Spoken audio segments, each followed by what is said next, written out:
आप देख रहे हैं राजस्थान न्यूज। अपने क्षेत्र की लेटेस्ट न्यूज़ देखने के लिए चैनल को लाइक शेयर सब्सक्राइब करें। मैं हूं आपके साथ संदीप यादव मुंडावर। आम आदमी पार्टी की बैठक का हुआ आयोजन।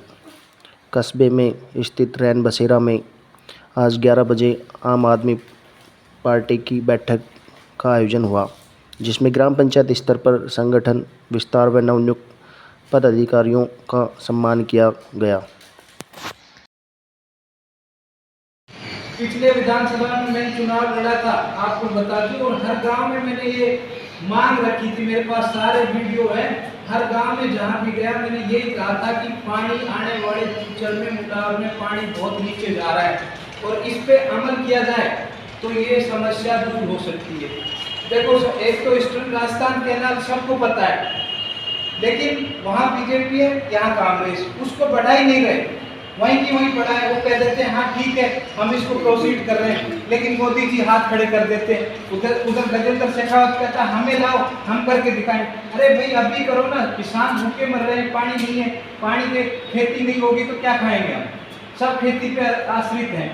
तो ये चीज। दूसरा, हमारे पड़ोसी राज्य यहाँ से 10 किलोमीटर निकलोगे आप अजरका से निकलते ही प्रांतपुरा है, बावड़ है, नहर है, पानी आता है, सिंचाई करती, तो वो चीज हमारे नहीं हो सकती क्या? अगर हम अपना वहाँ पुरजोर तरीके से वहाँ पे दबाव बनाए और ये बात रखें संसद में कि जब बावड़ में पानी आ सकता है तो मुंडावर में क्यों नहीं आ सकता?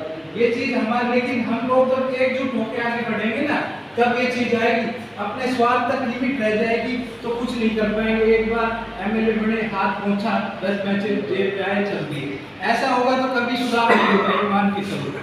लेकिन जब अच्छे आदमी को जब चुनोगे, ये चीज दिल्ली में आप देख रहे हो, केजरीवाल जी ने ईमानदारी से काम करके सत्ता में, मोदी कितना ऑटोक्रेटिक है आप जानते हो, तानाशाह है, उस आदमी ने उसको चैलेंज किया और वहां आज सत्ता है। और उस सत्ता की चीज आप देख रहे हो, हर नागरिक है जिसमें साहस है और हर कोई टोपी लगा के कहता है कि ये केजरीवाल का है और काम कर रहा है। पानी दिया लोगों को, बिजली दी, उसके बाद दूसरी बार सत्ता में, पहली ये मूलभूत आवश्यकता थी, सेकंड टाइम आया, मैंने कहा शिक्षा और स्वास्थ्य। शिक्षा के लिए उसने ऐसे बढ़िया स्कूल जो अच्छे अमीर लोग अपने बच्चों को पढ़ाते हैं, वो एक गरीब लोगों के लिए खोले। और ये सामने मिसाल है, आप जाके देख सकते हो, दिल्ली में गरीब लोगों के, जो बिहार और बंगाल के और यूपी के लोग हैं ना, उनके बच्चे वहाँ पढ़ रहे हैं। इतनी गरीबी है वहाँ, लेकिन उनका स्कूली लेवल एक अमीर के साथ में है।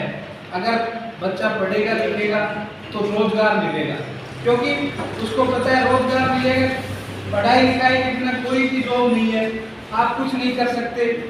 तो आपने देखो ये चीज, तो शिक्षा एक ऐसी चीज है कि शिक्षा एक सबको चाहिए और अच्छी शिक्षा चाहिए। सबको सीबीएसई में पढ़ना चाहिए। मैं तो ये कहता हूँ आज के दिन जो अमीर है वो तो सब इंग्लिश मीडियम प्राइमरी स्कूल है, सेकेंडरी स्कूल है, कोई भी अपने बच्चे को भेजता ही नहीं। एक टीचर, सरकारी टीचर सरकारी स्कूल में पढ़ाता है, लेकिन उसका बच्चा है। दूसरा चीज मेडिकल, मेडिकल की मैं बता देता हूँ, जो इंडिया का एमबीबीएस है ना, वर्ल्ड में सबसे बेस्ट एमबीबीएस माना जाता है। मैं इस फील्ड से बिलोंग करता हूँ, आपको ये कह दिया, ऑस्ट्रेलिया, यूके, यूएसए, बड़े बड़े कंट्री है, लेकिन वो इंडिया के एमबीबीएस की हालत है वहाँ की। क्योंकि हमारे जो यहाँ के बच्चे हैं ना, वो बहुत लेबोरस हैं, बहुत अच्छी तरीके से पढ़ते हैं, लेकिन प्राइवेट सेक्टर में करोड़ों रुपए फीस कर दी, गवर्नमेंट सेक्टर में बहुत कम स्कूल के कॉलेजेस है। ऐसे इंजीनियरिंग का आईआईटी, इंडियन आईआईटीएन है, वो वर्ल्ड में फेमस है। यहाँ की आईआईटी है ना, वर्ल्ड में नाम है, रैंकिंग है, Delhi IIT, Kharagpur, Bangalore IIT, world में नाम है, वर्ल्ड में काम करते हैं ये बच्चे। लेकिन यहाँ का जो पॉलिटिक्स है वो सबसे बड़ा गंदा है। और सबसे बड़ी बात है, पॉलिटिक्स में लोग हैं कम पढ़े लिखे या अनपढ़। सबसे बड़ी दिक्कत ये है आज के टाइम में। जिस दिन पढ़ा लिखा इंसान आ जाएगा ना, पढ़ा लिखा इंसान क्या करता है, ब्यूरोक्रेट्स में आ जाता है। गवर्नमेंट जॉब मिल गई, कोई टेंशन नहीं, पैसे से जेब भरी, बस ठीक। अगर ब्यूरोक्रेट्स अगर पॉलिटिक्स में आता है और ईमानदारी से काम करता है ना, देश बहुत ऊपर जाएगा। आप रिसर्च के सेक्शन में देख लो, मेडिकल के में देख लो। मैं तो इस प्रोफेशन में हूँ, यूनिवर्सिटी में हूँ, रिसर्च के नाम पे कट कॉपी पेस्ट है, कोई रिसर्च नहीं होती। और जो मेडिकल है ये सारी यूरोपियन कंट्री की देन है। लेकिन अब इंडियंस बहुत आगे जा रहे हैं। आपको पता है वैक्सीनेशन, वहाँ पे नोबेल प्राइज दिया जाता है, उसकी रिसर्च के लिए लोग दिन रात मेहनत करते हैं, यहाँ पे कट कॉपी पेस्ट करके डिग्री ले लेते हैं। लेकिन जब तक आप पढ़ाई में कहते हैं ना, पढ़ाई लिखाई के साथ जुड़ना जरूरी है, तो वो गुणवत्ता आएगी, क्वालिटी आएगी, तभी जॉब मिलेगी। आज हर यूनिवर्सिटी डिग्री छाप रही है, आप पैसे से डिग्री ले, पूरे इंडिया में आप किसी भी कैसी भी डिग्री आप पैसे से ले लो, आपको मिल जाएगी, लेकिन ऐसे जॉब नहीं मिलेगा। जॉब तो जब आप में क्वालिटी होगी ना, तभी जॉब मिलेगा। तो इस तरह की गुणवत्ता जो मनीष सिसोदिया जी ने स्कूलों में दिए और वहाँ पे अपॉइंटमेंट्स किए हैं, आप देख रहे हो दिल्ली में कितना सुधार हो रहा है। किसके लिए? आम आदमी के लिए, अमीरों के लिए नहीं। अमीर लोग उसको खींच रहे हैं, लेकिन आम आदमी दिल्ली में समर्थन करते हैं केजरीवाल जी का। हेल्थ की बात करूं, क्लिनिक की, क्लिनिक में देखो आपने वहाँ मोहल्ला क्लिनिक खुले हैं और वहाँ पे आम आदमी जाके महंगी से महंगी दवाई, राजस्थान में भी है, लेकिन मेडिकल स्टोर जो गवर्नमेंट के हैं डीटीसी, दवाई ही नहीं, दवाई गवर्नमेंट एक बार खोल के कर दिया, बस उसके बाद नाम ही नहीं, मेडिसिन आई नहीं भी। तो ऐसी वहाँ पे आप देखो लाइट भी 200 यूनिट है तो फुल टाइम लाइट आती है, यहाँ लाइट 100 यूनिट दिल्ली की तरफ पे गहलोत ने नकल करके कर दी, लेकिन उसका फ्यूचर आपको अभी दिख रहा है, लाइट आती नहीं है ग्रामीण में। और अभी तो गर्मी कम है, आप जून तक देखना बिल्कुल नहीं आएगी, क्योंकि फ्री बिल कर दी, फ्री बिल करेगा लाइट बंद कर देगा, आपको खुश कर दिया। लेकिन बात ये एक्चुअल में आप केजरीवाल जी को देखो, तुलना करके देखो, उसके काम को देखो। फिर पंजाब में आए, पंजाब में मान साहब ने आते ही 8000 टीचरों को 9000 परमानेंट कर दिया उसने, जो थे आते के साथ। और वहीं मोहल्ला क्लिनिक भी उसने अभी पीछे अनाउंस किया था, कितने मोहल्ला क्लिनिक को खोलने को जा रहा है, और स्कूल्स का लेवल भी वही बढ़ रहा है वहाँ पे। तो मेडिकल के क्षेत्र में हमारे दोनों मंत्री उन्होंने अंदर डाल दी, मोदी। और मोदी से आम आदमी परेशान है, लेकिन सामने बोलने से डरता है, क्योंकि या तो केस चल जाएगा, या ईडी आ जाएगी, या सीबीआई आ जाएगी। आपने देखा अडानी है, अंबानी है, उनके बैंक भरे, क्यों? उसके लिए एडवर्टाइजमेंट, उसका बैंक वही है, वो पूरा बैंक उनका वही है।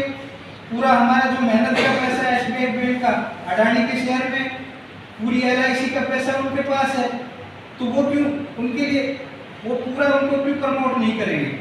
और आपको ये एक ऐड आती है, अच्छे दिन आएंगे, हम पागल बन जाते हैं, हमारे बैंकों में 2000 रुपये आ जाते हैं 4 महीने में, हम उससे ही खुश हो जाते हैं। ये नहीं पता हमसे ये 2 की बजाय 10,000 ले रहा है, लेकिन हम लोग उस 2 में कुछ बहुत अच्छा कर रहा है। लेकिन आप देखो कि कितना वो कहाँ क्या कर रहा है, कहाँ पैसा। अब आप देखो जितनी भी गवर्नमेंट है, सबसे ज़्यादा प्लस में जो है दिल्ली गवर्नमेंट है, कोई कर्ज नहीं है उसके, और सारी की सारी गवर्नमेंट कर्ज में डूबी हुई है। तो क्योंकि उन्होंने क्या किया, भ्रष्टाचार को कम किया, और इसको कम करने में भी उन्होंने आंट डाली। दिल्ली में जब पहली बार सीएम बना था, अच्छे अच्छे दिल्ली के जो डीजी डीआईजी थे, इनके होश गुम हो गए थे, अरे यार ये तो खत्म ही कर दिया, अब धंधा अपने पैसे घर कैसे चलाएंगे, ऊपर का क्या 10 फ्लैट कैसे खरीदेंगे, एक जयपुर में, एक मुंबई में, एक कलकत्ता में, इनके मतलब सब कुछ हिल गए थे लोग। लेकिन बाद में उसको दबा लिया गया, लेकिन सच्चाई कभी दबती नहीं है, आपको पता है, सच्चाई उभर के सामने आती है। अन्ना हजारे ने 3 काम किए, एक केजरीवाल नाम का, आम आदमी नाम का एक पौधा उसने बो दिया, और दूसरा उसने उस कांग्रेस के पौधे को उस खत्म कर दिया, और बीजेपी को उस टाइम हवा लग गई। 3 काम किए, लेकिन अब बीजेपी उस पौधे को उखाड़ कर फेंकने में, लेकिन वो पौधा इतना बढ़ चुका कि वो उखड़ेगा नहीं, वो बढ़ेगा और वो पूरा होगा। ये कब तक रोकेंगे, कितनी तानाशाही करेंगे, सबके पीछे लगे हुए हैं। आप देखो मनीष सिसोदिया जी, इधर राहुल को भी उसकी सदस्यता सस्पेंड कर दी, जो भी कुछ बोलता है अब आगे आगे को हो जाएगा, जैसे वो कहते थे ना शोले फिल्म में, बेटा चुप हो जा गब्बर आ जाएगा, ऐसे कहेंगे अरे बेटा चुप हो जा मोदी आ जाएगा, ये हालत हो जाएगी। अगर आप थोड़ा सा बोल दोगे अरे चुप रहो मोदी केस लगा देगा, अंदर कर देगा आपको, ये कंडीशन आ रही है। आम आदमी सतपाल मलिक को देख लो, वो खुलेआम जो चीज़ कहता है उस पर क्या एक्शन हो रहा है। तो ये आज समझने की चीज़ें हैं। एक जो ये सैलाब आएगा धीरे धीरे बढ़ेगा, हम उसमें पूरा जी जान से तन मन धन से साथ देंगे तो हमें कोई नहीं रोक सकता। केवल आपको अपनी बात आम जन में पहुंचानी है। सबसे बड़ी बात यह है कि आम आदमी समझे और एक बार अमल करे। आज का मतदाता पूरी तरह से कंफ्यूजन में है। मैंने बीजेपी की भी रैलियां देखी, कहीं 20 आदमी है, कहीं 30 आदमी है।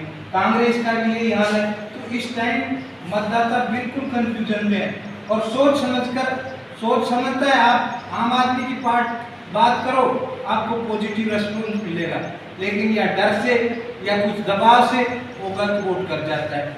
अगर उसको आप एक सोचने के लिए स्वतंत्र कर दो ना, डेफिनेटली आपके साथ आएगा। दबा हुआ इंसान आपके साथ आएगा। केवल आपको ये प्रचार करना है, उसको बताना है, ये केजरीवाल जी ने किया, ये इन्होंने किया। ये चीज एक जागरूकता है, यही चीज मेन है। जब हर लेवल पे आप जाके ये बात करोगे ना, डेफिनेटली हम आएंगे, पक्का आएंगे, कोई नहीं रोक सकता। लड़ेंगे तो जीतेंगे। देखो, अगर लड़ने का ही साहस नहीं तो जीतेगा कहाँ? सबसे पहली बात तो ये है, आदमी को सबसे पहले आत्मबल। वो कहते हैं कि जो शेर है वो जंगल का राजा है, लेकिन हाथी कितना बड़ा है वो राजा नहीं। क्यों? उसमें आत्मबल नहीं। शेर में आत्मबल है, इसलिए वो जंगल का राजा है। दूसरी चीज संकल्प। आप संकल्प लोगे ना तो आप निश्चित रूप से आगे जाओगे। और तीसरी चीज आपके साथ एकता। सब लोग एकजुट होके होगे ना, तो वो कहते हैं 1 1 makes 11, एक एक करके 11 होते हैं और तो ये मुट्ठी बनती है। कहते हैं बंद मुट्ठी लाख की, खुली मुट्ठी खाक की। ये कहावत है कि बुराई मतलब जब तक सच्चाई जो है वो जागती है, नींद होती है, तब तक पता चला है कि झूठ जो है पूरे गांव में घूम के आ चुका है। तो यही हालत राजनीति की है। राजनीति में झूठे लोगों का अस्तित्व जो है वो लगातार बढ़ता जा रहा है। ऐसे में सच्चे और ईमानदार व्यक्ति पर भरोसा कर पाना बहुत मुश्किल हो गया, क्योंकि लंबे वर्षों से हम वही राजनीति देखते आए हैं, गुंडा टाइप, धन वाला, पैसे वाला। सर, आज के कार्यक्रम को लेकर के बताइए। आज सर हमारे यहाँ पे ग्राम पंचायत स्तर पर संगठन के विस्तार को लेकर के ये मीटिंग रखी गई है। इसके अंतर्गत हर ग्राम पंचायत पर एक सर्किल इंचार्ज की नियुक्ति होगी और ये सर्किल इंचार्ज है जो आगे हर गांव में एक ग्राम सचिव की नियुक्ति करेगा। वहां पर ग्राम सचिव 11 आदमियों की टीम संगठित करेगा और वो पार्टी के लिए कार्य करेगी।